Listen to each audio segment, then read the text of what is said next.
I'm sure that's dealing with the massacre that was, what was it? I'm trying to think of the year.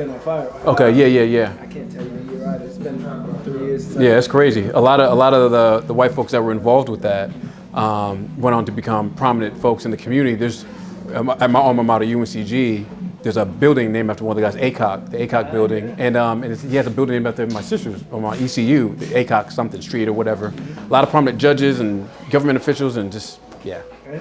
What keeps you interested in documentaries? Or are you, when you say documentary junkie, are you focused more on the Black history documentaries or just documentaries? Just documentaries in general, man. So I love movies, first of all, and I'm proud. My proud nerd side will say that I love, documentaries like my favorite genre. And because I have to literally make sure I'm focusing on working, not stepping away to watch a movie. If I watch a documentary, I don't feel as bad because I know I was entertained, but I learned something as well. And then when I'm doing research on something, I'll read articles and books and things of that nature, have conversations, but I can always sink into a documentary too. I'm glad when I can find a whole playlist of documentaries and say, okay, let me just sink into this, and because I can just do it for days. I just love learning and connecting the dots. There's one that was called, one of the first ones I remember watching was Bowling for Columbine. It came out in the 90s, early 2000s. And another one called Super Size Me. They're just, you remember that one? Yeah, just old documentary. I just remember it being, it's just interesting stuff just to kind of sink into something you never really thought about.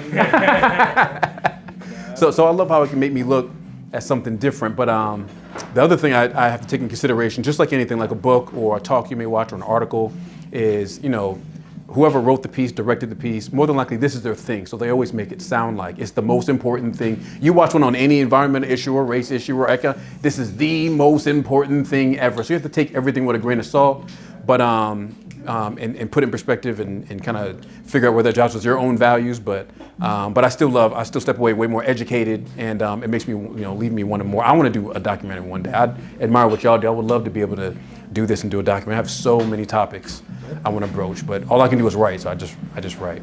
Welcome to Community Spotlight, brought to you by Bro Code TV Productions and hosted by the Bros. Join us on this dynamic journey as we shine the spotlight on local agents who are making a profound difference in their communities. These remarkable individuals bring creativity, wellness, and purpose to the forefront as they tackle challenges, nurture their families, and celebrate successes. In each episode, we explore their unique stories and initiatives, offering an inspiring glimpse into the world of community transformation. Get ready to be inspired by those who are leaving an undeniable mark on their neighborhoods. Awesome. Dr. Dauv, what's going on, brother? Hanging in there, man. Can't How you complain. feeling, man? Feeling great. Hey, man, you got to say the line for me, man. I asked you when we first walked in, man, how do you say your name, brother? Let the people know. Dauv like Suave. Dauv like Suave. I love it, man. I love it. Well, first and foremost, welcome to Community Spotlight. It's on the Bro Code platform. I'm Bro Troy, one half of your host team tonight. Tonight, we are sitting down with the man, the myth, the legend, Dr. Dauv Evans. Really briefly, man, I'm gonna try to give you this real brief shout out. Let me know if I miss anything, okay? Okay. Awesome. Dr. Evans is a renowned executive coach and DEIB, I had to ask him about this one, B, he says it's for belonging, consultant with over 15 years of experience. As CEO of Gallus Collective, he specializes in executive coaching and DEIB consultation, leveraging individual strengths to build productive, well-rounded teams. A Gallup certified strengths coach, Dr. Evans excels in sales, leadership training, and team reconstruction. Holding a PhD in higher education leadership and an MBA, he authored Don't Forget to Breathe. Inhale opportunities, exhale results, promoting a fresh perspective on success. Dr. Evans also has a profound love for Black history and is dedicated to preserving Black heritage. Welcome, sir. You make me sound all great and stuff. That did. That was pretty good. Can I get a round of applause for that right now? First and foremost, man, we're at your crib, bro. First and foremost, man, there's something special about when someone invites you to their house. Now, on the Bro Code Show, this is about the 8th, 9th, 10th, I done lost count, time that we've actually went to someone's home. Okay. Yeah, man, that's special. So thank you for that. Thank you for inviting the crew. Got my kids here and all. Man, thank you for that. I don't discount that at all. Indeed, tonight we're going to cover early beginnings, the impact of mentorship, mental health, career achievements, fatherhood, legacy, and then of course, your code in life. Okay. Yeah, so let's start off light, man. We got some would you rather questions. You ready? Yep. Good, man. Would you rather dance to James Brown funk or groove to Prince's Purple Rain? Groove to Princess Purple Rain. You went off to a whole nother place I in did. that space. Talk to me about that. I was seeing the movie. I'm picturing Prince and like James, but that's really aggressive, and you probably want me to really, the hips don't do like they used to do. So, it's probably safer with Prince. I could dig that. Would you rather hear Nina Simone's protest songs or Bob Marley's reggae anthems? Nina Simone's protest. I'm more of a jazz fan. So yeah, definitely Nina Simone. Is there a space or a favorite jazz museum? My son, we were talking about this on the way to Creedmoor Road, right, on our way to the crib here. He plays the trumpet. Nice, well, okay. we had went back into a moment of, some of those earlier, so we were talking about Dizzy Gillespie, we were talking about Miles Davis, we were talking about, what was the other one, Tyson? Louis Armstrong, right? Satchmo, right? So I'm curious, is there someone in your space, when you talk of jazz, is there something that comes up? John Coltrane, In a Subtle Mood, Giant Steps, Green Sleeves, I can go on and on. So that's one of my favorite jazz artists. And that kind of puts me in a space. So I'll listen to that a lot when I'm working, when I'm in the office. Yeah. In BT, I listen to a lot of John Coltrane. I love it, man. Would you rather attend a spoken word performance by Maya Angelou or listen to Tupac's poetry? Probably spoken word. Yeah. Maya Angelou. Yeah, it's kind of different, doesn't it? Yeah. Or I guess it depends on your mood. Yeah, it definitely depends on the mood. So, just a lot of stuff. You're like, you start snapping, just feeling that. Yeah. It's all good. Different energy. Would you rather learn about the Black Panthers' activism or the origins of hip hop in the Bronx?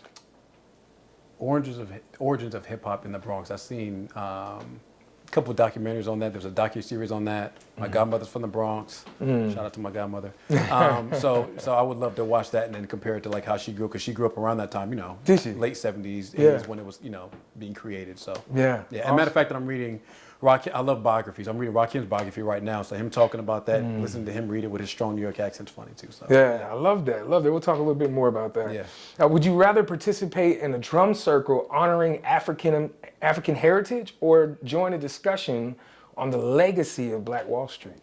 Discussion on the legacy of Black Wall Street. Yeah. Definitely. I learn a lot from being in discussions, and I can only imagine how much I can learn from other people that are knowledgeable about that, and especially something that's so relevant today.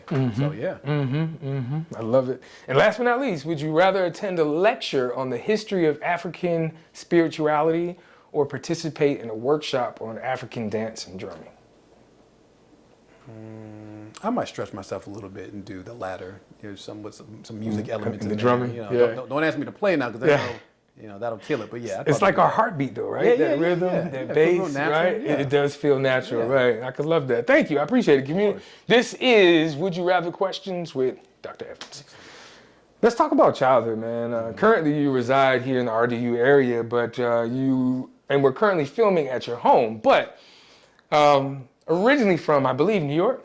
Yes. The New York area. What age were you when you came down here? I was like 9. I always have to preface that. Yeah. My family who are from New York, if I say from New York, they're like, you're not You're from New York. So I'm like, well, that's why I asked. I was 9. I'm just, but we went back very often. I don't know if my mother was just homesick or what it was, but even when we moved here, we would go back very often. So my sister and I knew those states by heart, like in 6 hours we'll be here, and in 7 hours we'll be there. We knew exactly, how long it took to get there and all that. Yeah, I asked you that because I wanted to ask you, was there any early memories? I was born in Jersey. I grew up in Atlanta, but I moved from New Jersey when I was 12. Okay. So I remember I went to St. Mary. I went to Catholic school when I grew up. I remember the cornerstones. I remember corner stores. I remember being able to get that buttered Kaiser roll, right, with a cup of hot chocolate. There were some things that were just a staple. So that's why I asked, man. But you're here now. What were some of those earlier people, those matriarchs or patriarchs that helped really shape your life and, help to culminate your mind on some of the things you do now? Maybe those mentors or earlier people, aunts or uncles, who were those that really helped shape your life earlier on? Yeah, well, I spoke about, my mother and how, she always had a lot of things going on, entrepreneurial ventures and just kind of chasing an idea, whenever she felt like it. So I think that's why it comes so natural for me to chase whatever idea, I happen to have in my mind. So, and then I also think about some teachers as well. I had a teacher I spoke about earlier, Miss Stevenson. She was my English teacher, 12th grade. Yeah.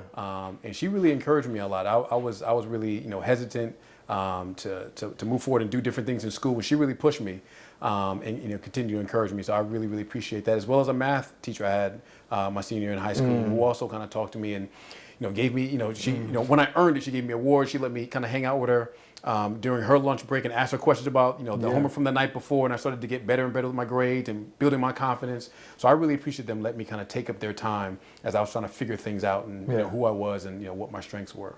So. Do you feel that those earlier experiences help lead you into a space of advocacy? Like, it sounds as if I'm hearing you correctly, you learned at an early age how to advocate for yourself.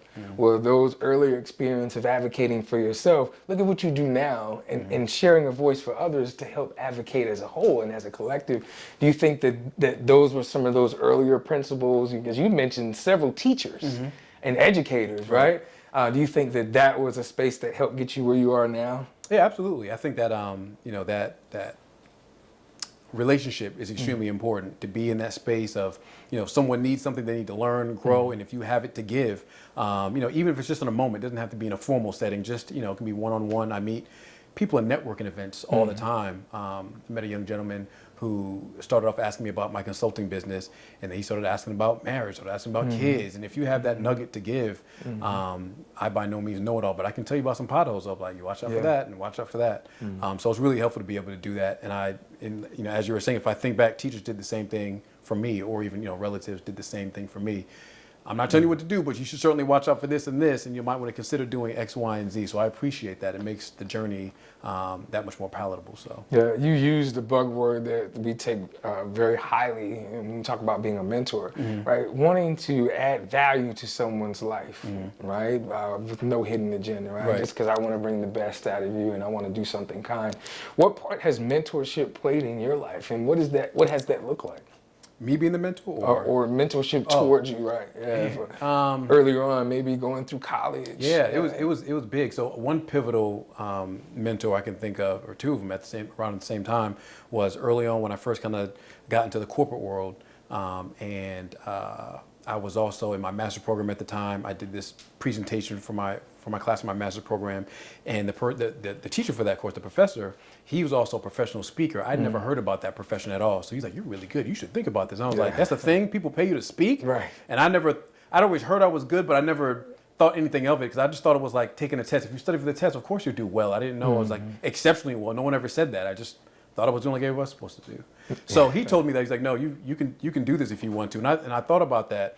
And he's a world-renowned speaker to this day. So I always, his name is Dr. Rendell, Dr. David Rendell. Shout out, Dr. And yes, Dr. Rendell. So I always think about him telling me that and encouraging me. And even years later, if I need someone, I needed an editor for my book, or if I need someone to help me with marketing, he would always, as busy as he was, he would always say, "Okay, I'm doing a speaking engagement in Chapel Hill. Meet me here. And while I'm signing books, I'd be glad to answer questions." And he didn't have to do that. So I always appreciated that. And then another mentor I had, Dr. Larry Woods. Him and I did our PhD program together, and we would do our colloquia, which is like a kind of getaway for doctoral students. We did all of them together. And on those road trips, he's a little bit older than I, and he would tell me so much about, he would tell me about the things that are going through his mind and how he saw the business opportunity like in almost everything, and how to kind of look at things. And I incorporate that level of inquisition to kind of what I do. And again, I appreciate that. Just being around him, I don't think he was necessarily trying to drop gems, but just watching how he thinks and hearing what he's saying out loud, it was extremely helpful. So, in getting through the doctoral program. So. Yeah, you said something there, man. I'd like to hit on that one just a little bit more. Those that came before us, like, now here you are in a space and have the opportunity to give back through others. Earlier in the conversation, you said, "Hey man, if I see a pothole," do you think that because you experienced that in college, right? You had those professors that didn't have to take that time, that makes it even that much more greater for you, and the opportunity and showing why being kind or being a directive or a mentor for someone else is so important to you? Yeah. I think one thing that really shapes my perspective on all this, like mentoring and sharing knowledge, is me seeing the other end of what people think is success, right? So people may look at the business, but I saw unemployment. I know what that looks like. Yeah. People may see the educational success, they may see the PhD, but I wasn't a great student when I was younger. I was in the special education courses when I was in elementary school, when I first got here to North Carolina. So I saw the other side. So I know what it's like to start from a lower place or a different place, a whole different phase, and have to slowly kind of climb your way out of that and navigate that space. And so that's why I can very vividly remember the individuals and the things I saw, the individuals who poured into me for me to get into space, because there's no, as we all know, there's no specific roadmap necessarily on how to do that. Right. So so when I see somebody who needs, or who can use that guidance and things of that nature, I feel like I can speak from that place. It's not like, oh, it was always given to me. No, it wasn't. I can tell you some stories. Like, I'm sure we all can, but I can tell you some stories. And it's not easy. But because of that, though, hopefully, if nothing else, you'll see a level of resilience that's needed. Because again, by no means do I have all the answers. But my goal always is just to hang around long enough for success to find me. Just hang around long enough for that. And if you're patient enough, it'll find you. Hang around long enough for success to find you. Yes. When out of all of that, I hear the word grace. It sounds as if you were bold enough to give yourself a sense of grace. At times. At times. And therefore, you were able to share that with others to help fill that gap. I love that. Thank you, man. We're going to talk a little bit later on about your book. Don't forget to breathe. Right. Inhale opportunities and exhale results later on in the show. But the point of the book is the surrounding part is a perspective on success. Is that right? That's correct. Well, I got to ask, man, taking in consideration the lived experience you've had since the book has come out, right? Because it came out in 13. 14. 14, yeah. Right? Yeah. So taking that into consideration, how would you define success now? What does that look like in this space, in this stage of your life? Yeah, so as I said in the book, and I would still argue now, it's a journey. It's not just like this one. It's not this one point. We can often get caught in the hedonic treadmill, which is as soon as you get something, now you're looking for the next thing. Then you get that, now you're looking for the next thing. So it's always going to be a journey. There's never going to be a point where you're 100% completely satisfied. And then I think if you think that's the case, then that's when you can become, very despondent and disgruntled, disappointed in what you thought was supposed to be the end goal, what was supposed to be everything. So that's what led me to write the book. I was in a very different space when I wrote the book than I am in now. But right now, success just looks like I've had a plan called 51 and done since I was in my early 20s, before I even knew what retirement really was. Yeah. And I just said, this sounds good to retire early. I think I'll pick 50. It was random. It was like 51 and done. That rhymes. So, but I've stuck to it. And there was certainly some times where I thought this was never going to happen. I was like, that's just a thing now. But right now, what success looks like to me is continuing to find new and creative ways to still reach that point of 51 and done. Now, by no means will I be done with the journey, right. But I'll probably be done with a chapter of my life and looking forward to the next. Absolutely. So that's kind of what that means to me now. Yeah, I love that, man. Everybody's definition is different, man. Absolutely. So thank you for sharing that. Taking in consideration, let's shift a little bit. Let's talk a little bit more about wellness in your routine, especially as a black male. That's very important to us here on the Bro Code Show. As black males, we don't take that lightly, and we talk about it. So let's do that. So often as men, we can push career productivity over self-improvement. Like, I gotta get the job done. My productivity is the measurement of who I am as a man, right? What it is that I can build, do, accomplish for myself and or in more cases, others. Finding a productive way to prioritize our mental wealth routine while juggling many responsibilities, that could be challenging, bro. Like, let's be honest, but on a scale of 1 to 5, how do you prioritize your wellness routine? How much of success is that? I'd probably say a 3. While I think I do okay, I certainly have some aspects where I can do better. I need to do better with eating breakfast, Troy. Yeah, you got to break fast, man. You can't be waiting until 2 o'clock to break that fast, brother. So I'm gonna go. There's a lot I want to speak on. So there's a piece that you said where oftentimes people kind of measure themselves by how much they can accomplish, how much they can do, and they might over-prioritize that over health. And again, around the time where I wrote the Don't Forget to Breathe book, I was in a different space, like I said. So I was unemployed at the time when I wrote that book, and I was questioning that question of success is where I was, is where I was in life. Because I was like, okay.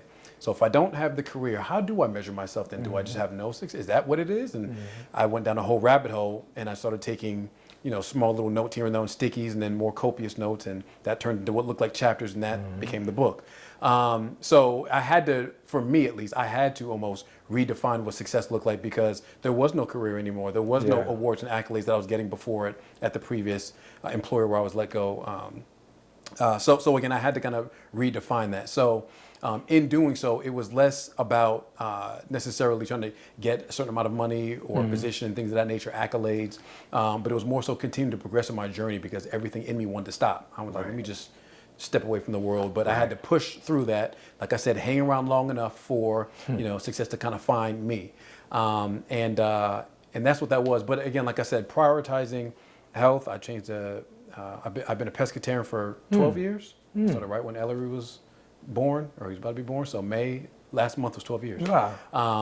That makes me sound old. I'm only 25. I don't know how I'm doing this. But anyway, you're Benjamin Button. I know, right? You're going backwards. But so I've been doing that for 12 years. Like I said, I'm always watching what I put in my body. I always make sure there's some type of physical activity. So I was heavy in the gym for about 3.5 years. I stopped that because the joints weren't in agreement with me. So now I play pickleball. I do that. There's a rec center right up the road. I do that 2-3 times a week, oftentimes with my boys. And Ellery, who's way overly competitive, keeps me on my toes. So I always make sure there's some type of physical regimen in there as well. But like I said, I can do better with eating breakfast. And you talked about mental health as well. Yeah, right? mental health, man. Mental health is huge. So I've gone to therapy, when I was a child, and I did it as an adult during the pandemic. And that's something I try to incorporate every now and then when things start to feel heavy. I think sometimes people. We just push it to the side. I'll push through it. Black men, I think we can think that.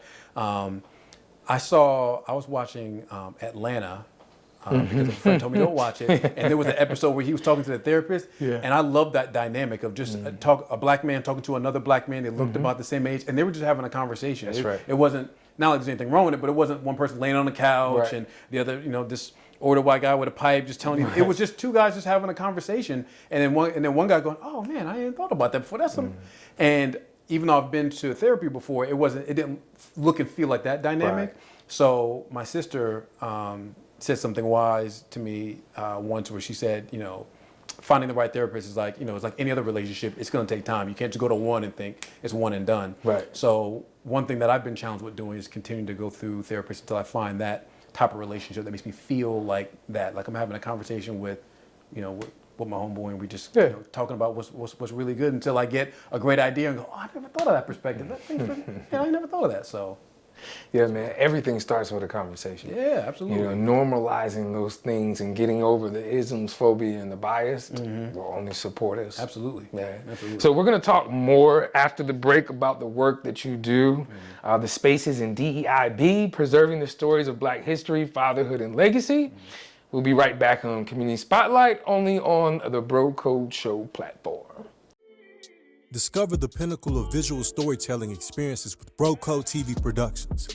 From the artistry of photography to the magic of videography, the world of podcast production, exclusive red carpet services, captivating EMCEE services, inspiring speaking engagements, expert panel discussion curation, and breathtaking drone services. The Bros have you covered. Elevate your events and storytelling with us. Contact Bro Code TV Productions now at 919-714-9905 and be a part of our incredible journey at www.brocodetvproductions.com. We're here to make any room better.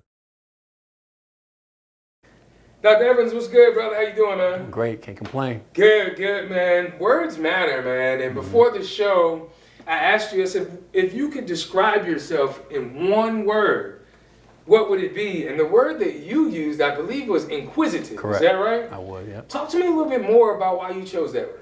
I chose that word because that's one of the descriptors I think people would use about myself. Since I was a kid, I've always been that. And I think that quality of being inquisitive has helped me with any amount of success that I've received over the years. I think being inquisitive was always at the core nature of always asking more about what's going on, who am I, who are other people. And like I said, it's quite natural for me to do it. So, and I think we can be greater if we just take a moment to be more inquisitive. I love it, brother. I do appreciate you sharing. On the show, one of the things that we do is leave a keepsake. And we wanted to bring that back, man, here on Community Spotlight. And we do that by sharing a $2 bill. I was going to get a big check. That's how the big you're going to get today, Dr. Evans. So this $2 bill is a symbol of hope, rarity, right? You are set apart. You were cut and called to do a part of work. So we put your word inquisitive on it. We also signed it from the Bro Code, and we just want you to know, man, we appreciate you being on the show. I appreciate it. Thank you, and we hope that, hey, man, you'll put that up. Oh, hold that up for me real quick, sir. I'm going to zoom in. You see that $2 bill from the Bro Code? Turn it around for him. Turn it around for him. Let me see that word on the back. I love it, man. I appreciate it. Thank you. Of course. And we are back on the Community Spotlight with Dr. Dauv Evans. Looking at your profile, you are a man of many talents. I can see that you are an author, a history enthusiast, covering documentary junkie, or some of the things that were made mention on your profile. Right. I want to tap a little bit into this history junkie and how that manifests itself in your life, and in terms of some of the things that you do with a number of initiatives, but also your workplace. But how did that start? Why are you such a fan of history? Well, I think history has been the one subject when I was in school that I always did well with. I think I just like the stories. I love just learning the why, what's going on, just the origin of things. And then fast forward to when I was in high school, I had an English teacher, Miss Stevenson, who encouraged me. And I told her, I wanted to be an attorney. So she linked me up with another black attorney. She was a white woman. She linked me up with another black attorney. And I asked him, if I want to go to law school, what's the best approach? And one of the things he said was major in whatever subject that you feel like you can do the best in, especially if it has a lot of writing and research. So I thought back and I said, history. I've always done well with history. And then the more I started taking history courses when I got in college, I enjoyed it, man. I loved, learning about, people and the similarities and, how similar we are regardless of what country we were from and how long ago things were taking place, how we're kind of doing some of the same things. And it really explained a lot of what's going on today. So I just kind of fell in love with history, and I've always liked it. Love learning those stories. And I still love doing that to a certain degree today. So when I dive into a topic, I love to learn the origin of it. How did it start off? What was its original purpose? So on and so forth. So history is really interesting to me, man. How did that manifest itself into you wanting to get more involved with some of the things that are popping off in Fayetteville in terms of them getting their own Black Voices or Black History Museum? Yeah. So with the Black Voices Museum, again, I was fortunate enough to have a buddy who's well connected, and he contacted me with the option of possibly being linked to this project. He knows I like history, and they needed someone who had a certain degree of facilitation skills, things of that nature. So that was a good marriage for me. Facilitation, history, I'm all in. And when I heard, the more I learned about the project, its possible impact on the community, it helping, Fayetteville in this case, kind of reconcile its idea with race and things of that nature. I knew it was something that'd be new, it'd be a challenge, but I felt like my skill set really lent itself to this particular project. So I was really excited about it. And like I said, every time I'm involved and I'm in the middle of a meeting, I'm learning something new. And I've been connected with some really interesting individuals, some well-traveled and some really well-connected individuals. And like I said, it's helping me grow as a person. And this is definitely one of the more unique kind of projects I've been working on in the last few years. Yeah. So, what excites you most about just the possibilities that could be brought to Fayetteville with this project? Having everyday people in the community tell their stories. So people that have living these amazing lives, have done some great things in the community, have seen some things that they're keeping it to themselves, or maybe only the family knows. People in their circle. I would love for those stories and those experiences to be in a museum and get the public spotlight that we think it's going to get. We expect this project, to be on the level of the Black History Museum, like in DC. We wanted to get that type of publicity. So I would love for those very local stories to become very public and really start a national conversation, if nothing else. So. Yeah. Now, I've also read that you are a board member for the BlackAmericanHistory.org website. Yes. What is that? Tell us a little bit more about what resources can be found on that platform and what they ultimately hope it can be. Right. So BlackAmericanHistory.org is a website that, again, is going to be a ton of things. But right now, if you were to go on there, it's essentially becoming the Wikipedia for Black history. So you definitely want to become like the official spot, the official source for organizations, schools, for those institutions that want to reference Black history, and not only just kind of look at a timeline, a simple timeline, but be able to kind of connect dots. So if you want to see the origin of the police or the origin of, let's say, racism in America, or what it meant to be black in schools. We want to be able to take that timeline and curate it to whatever you're looking for specifically. It's such a complex topic of what it is to be black in America, and to be able to have someone be able to take that site and kind of make it what they want, depending on what type of research they're looking for, what question they're answering. We want that site, blackamericanhistory.com or .org, to be able to do that. Also, in the future, we certainly wanted to be able to do so much more, because once the site continues to grow, again, there's so many gems that can come out of all that information in one spot. So we're really looking forward to that site growing. So we're always looking for historians to continue to kind of contribute to the site, other business ventures, things of that nature, to be able to partner with with blackamericanhistory.org and continue to help it grow. Now, in terms of how all of this love for history has shaped your movie buff experience, is there a movie that is your go-to when it comes to history, whether it be black history or any other type of history? Movies. Now, you take it to the movies. A movie when it comes to history. I don't really have a, this one has nothing to do with black history necessarily, but I remember it really shaped my view on wars, which was Saving Private Ryan. I remember seeing that in, 98, when that came out in theaters. And I just remember, I think everybody who's seen that movie remembers the first 15, 20 minutes, how graphic it is, and just, it kind of really tells the story of D-Day and how, and adds a little personal element as you follow certain individuals and how they go on from there. So that really shaped my idea of how history can look from a cinematic perspective, being real, but still telling personal stories in this big grand story that's going on of a war. So that's something I always found fascinating too in history, is just wars and what it does to shape culture and religion and language and politics. So just what a country and an area can look before and after a war, and how it can change the dynamic of a landscape. We see that today. So anytime I see the news and I see there's some type of conflict or war, I'm always, wondering. First, obviously, you feel for the people going through that, but then you wonder afterwards, what is it going to look like when it's all said and done? What's going to be different? So, yeah. It's funny you say that, because I've been on this World War II binge on Netflix. For probably the last year or two, catching one thing after the next, and I have a child that's starting to understand a little bit more, and so I get chastised for watching some of these things, or needing to go into a different room, just so he's not seeing people get blown up, on the field of battle. And it's shaping a lot of my worldview, kind of seeing these things and thinking through where is America headed towards, but more importantly, thinking about my child and the things that he is going to have to experience, and kind of what's left as a result of all of these feelings. I understand that you have two young kings in the household. Tell us a little bit about your family. Yep. So I have two boys. Ellery, who'll be 12 in a couple weeks. So he's 12 going on with 22, as they say. And Zolan, who's 10. So both of them have their very distinct personalities. So it's really interesting to see them kind of grow into themselves. Ellery's more of the, he's again 12. He's more of the sports. He's starting to, look at athletes now and starting to kind of idolize the way they dress and what they look like. We're starting to have those conversations around, how these grown men dress and how they express their style and what that looks like for a 12-year-old still trying to find their way. I remember when I was 12 and trying to find my way, so we've been having those conversations. But he loves sports. We'll go out in the back and throw the football and connect that way.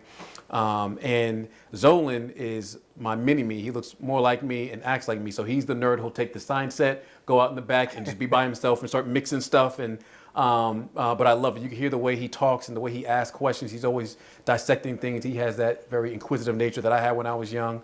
And the way he talks about things, he tries to quantify everything. I say, we're almost there. He's like, oh, so we're like 30% there. I'm like, yeah, we're 30% there. But I love, that's his young version. I can't wait to see what both of them are going to be like when they're older, and how those different aspects of their personality kind of continue to develop as they become men. So. Yeah. Now, you shared earlier, but we'll talk a little bit now. You go into these companies and kind of school them on how they should be. How do you have those same sort of conversations with your children in regards to the perspective that's going to be positive, speaking mantra, speaking life, and the legacies that you ultimately want to achieve through your kids? So how do I do it with my children? Right. How do you have those same sort of consultant-like conversations with your kids? So I guess it's kind of, I don't want to say it's easy, but it naturally evolved into where I am today. So, you know, when they were younger, when they were babies, I spent some time with them at home. A good 3 years with them at home, and so I did what I call Daddy University.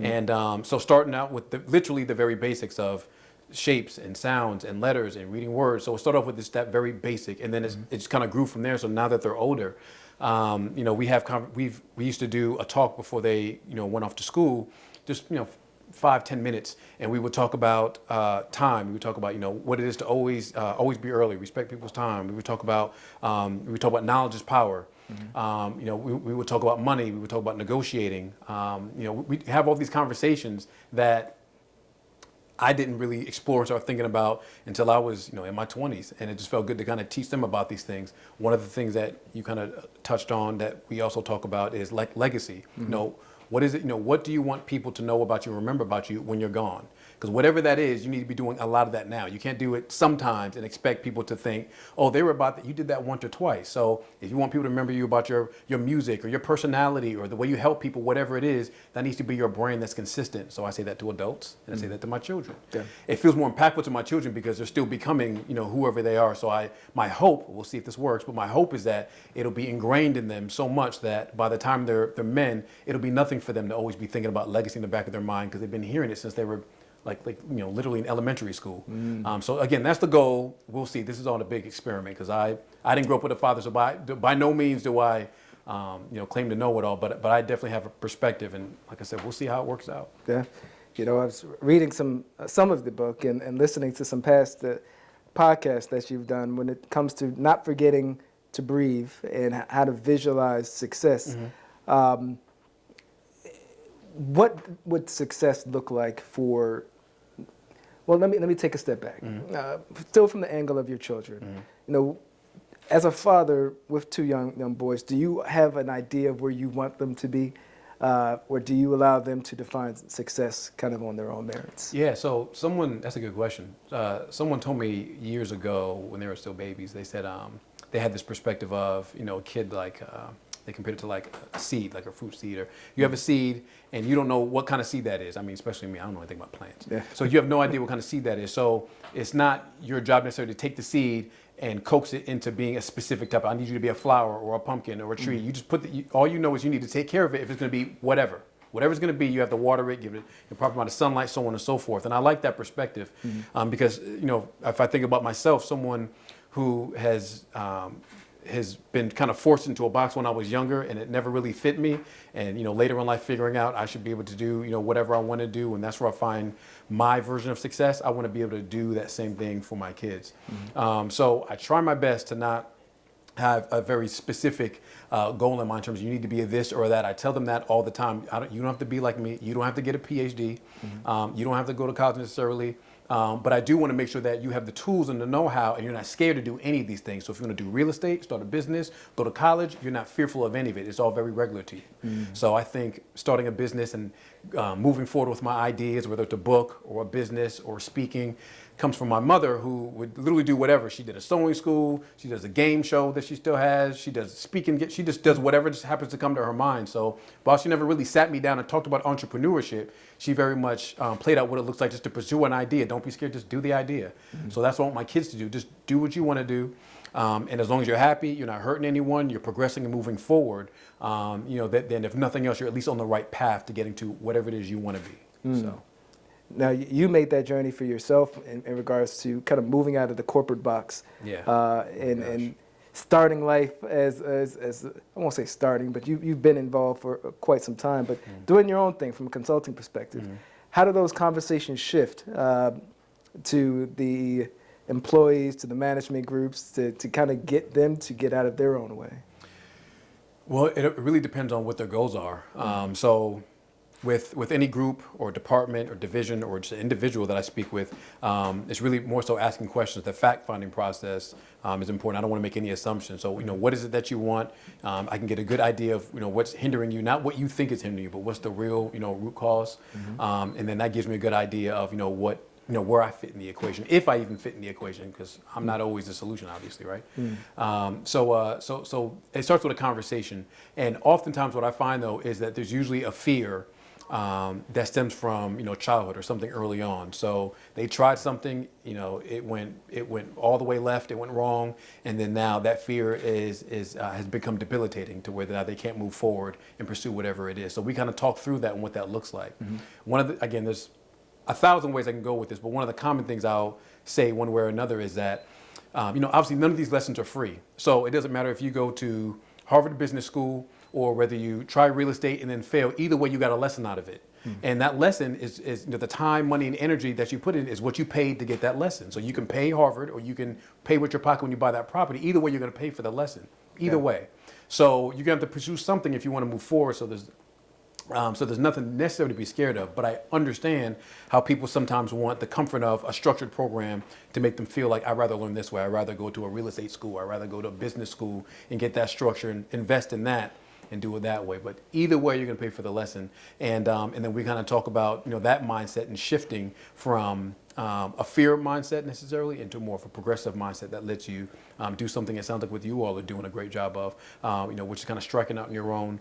Not necessarily, it doesn't have to always be, pursuing a passion necessarily, but just an interest. Because again, it can be fleeting and that's fine. It's part of the journey, right? So we kind of take it from there. Sometimes it's baby steps and some people just dive right into the pool. But either way, though, that's kind of where we start. I know some businesses look at things from a win-loss perspective, but you take the L and flip it as a lesson. It's a lesson, absolutely. It's a lesson. And I didn't mention the Gallup Collective. Gallus Collective, Gallus. Gallus, excuse me, Gallus. That's right. So that started in what, 2019? 2019, yep. What was the impetus that even led you to want to create that? Where does the name come from?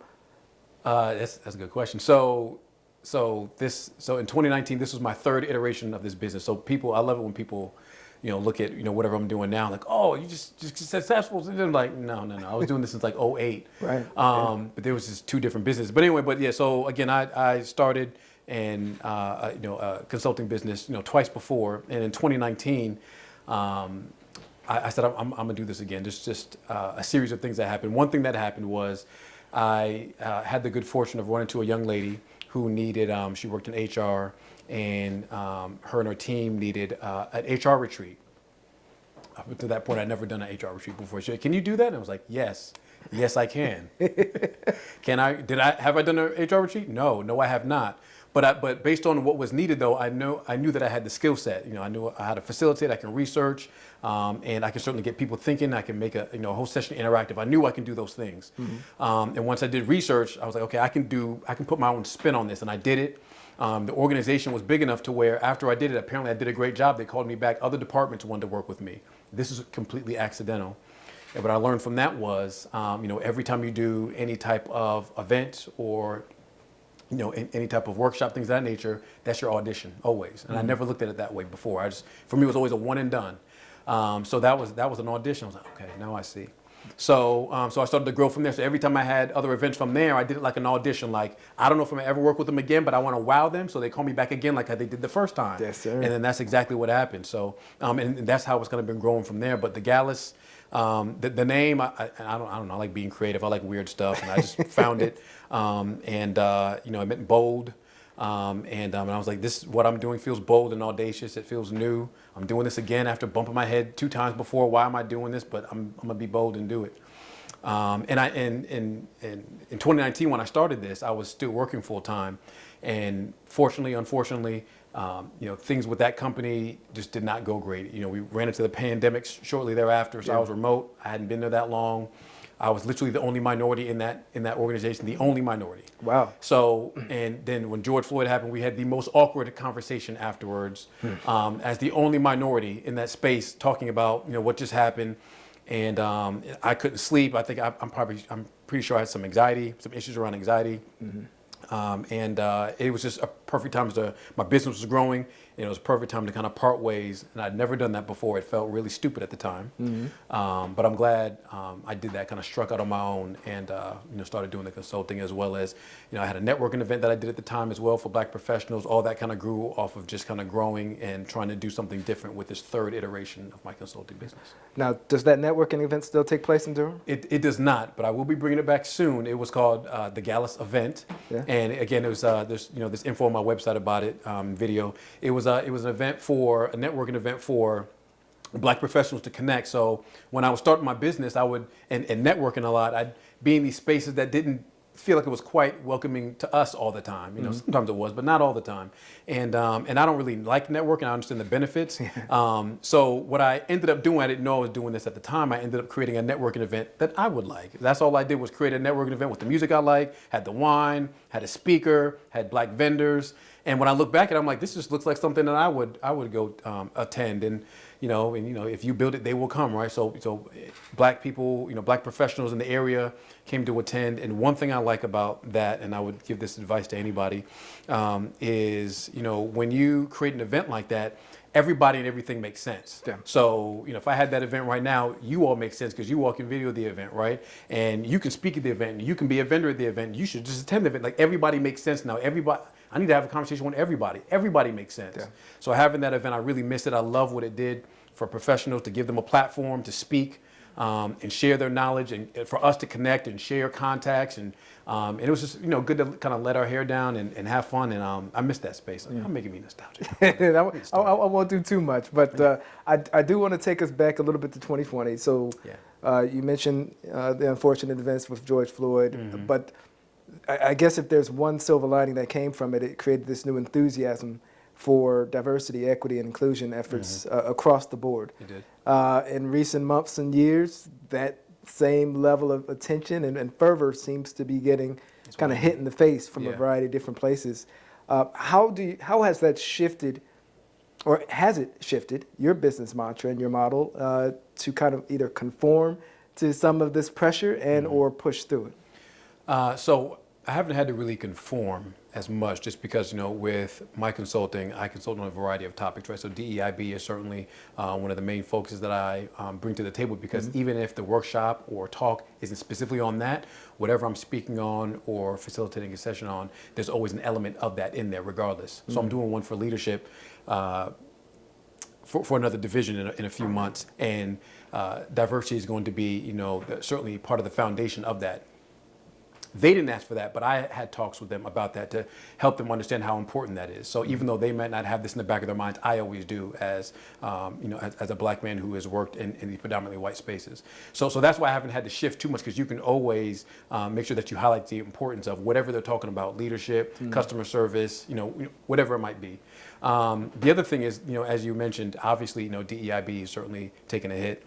Like you said, the fervor is starting to wane, but that has caused me to want to look further into it. Again, I'm really inquisitive. Yeah. So that's what the next book is going to be about, is what the next evolution is going to be of this, because being a history major, I often think, what's this going to look like 50 years from now when we look back in this moment? I wonder, which way we're going to go with this fork in the road. And so I want to be able to write about that and see if I can influence that. So when I'm speaking with clients, I'm ahead of the curve. So I'm not necessarily trying to catch up. I already have, the next iteration of what this can look like, because I do agree things have to evolve, right? It can't be what it looked like in 2020, but it shouldn't go all the way though, right? It shouldn't just go away altogether. So I certainly want to make sure that I'm doing my due diligence, doing the research, having the conversations to see what this can look like, so we can all thrive and not just kill it and go back to the Stone Age with this. Yeah. And I'd be remiss if we didn't at least shout out how can people find you. What's the website? Yeah. And socials and all that. That's correct. Yeah. So I always say, if they just go to my website, galluscollective.com. Okay. Literally all my socials are right there on the homepage right there. Again, they can find information about the Gallus event that I used to have as well on there. My publications, any books that I have, things of that nature are all on there as well. So that's the one-stop shop. Okay. And is there anything that you want to tell us that I haven't asked that's new, upcoming in regards to the Gallus Collective? Or just the work of Dr. Dauv Evans? Yeah, man. Well, like I said, so starting to work on a new book. I'm also working on a multi-author book where it's going to be, I'm going to feature a whole lot of Black entrepreneurs in a book where they're all kind of telling their story about what they do in their space, especially as Black professionals. And again, just like the Gallus event, that purpose of that book is to give other people a shine. So even though I'm bringing the book together, this is going to help other entrepreneurs shine as well. So that's another thing I'm working on. Obviously, the Black Voice Museum, I'm starting up really soon. So again, you can find news clips on that online. And like I say, if you go to my website, galluscollective.com, you can find any other updates as well. Well, I certainly do appreciate you for sharing a little bit of your story and your home. Of course. I'm a bit of an eclectic when it comes to furnishing and so forth, but I could tell from the olive tree in the back it has some Greek elements Right, to the cotton on the table. The story behind that too. That's actually owned by a black man that actually has his own cotton field. It's called Black Cotton. And he came to the Gallus event, my first one, and that's where I got that from. So that's kind of, juxtaposition of cotton, but it's Okay. owned by a black man. So had to shout him out. Black Cotton, had to shout out Black Cotton. Hey, I love it. I love it. But I could just tell that you were certainly a man of many means with quite an eclectic way of thinking and living. And I'm glad that you gave us a little bit of time to learn more about your story. Absolutely. I appreciate it. Thank you. And so that will be it for us right now on the Community Spotlight with Dr. Dauv Evans. I appreciate you. As always, it's JC signing off. Dr. Dauv, what's going on, sir? Doing good. Good, man. We just got off the episode of the Bro Code. We're cooling, we're chilling out, but it's called the Bro Code, and words matter. I'd love for you to answer this question. When you think of that code, that Bro Code, what does that mean to you? What is your core values, your set of standards that you potentially live by? Mm-hmm. And there's a lot, obviously. One of the things that really sticks out to me is knowledge is power. I think about knowledge is power because, again, it's so important to want to become knowledgeable about everything that you can. There's so many knowledgeable people out there, so many experiences that you can gain, and when you kind of live by that mindset, you become relentless in becoming more knowledgeable. Podcasts, talking to different people, documentaries, traveling. There's so many different things, and once you become knowledgeable, at least your mind starts to grow beyond the boundaries and the box that you may be constrained by, that you don't even know you're being constrained by. So that's certainly one of them.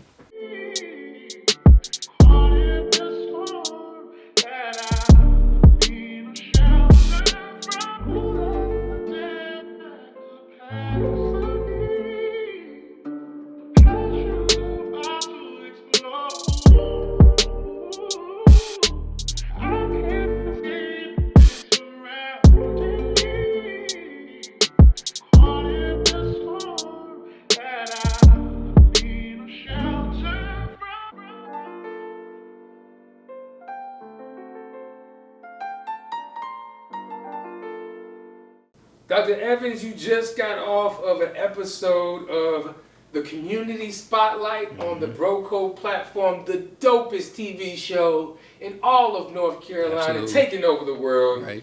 What was your experience? Tell the people. My experience was excellent. I had a great time with the Bro Code show. Very professional, great questions.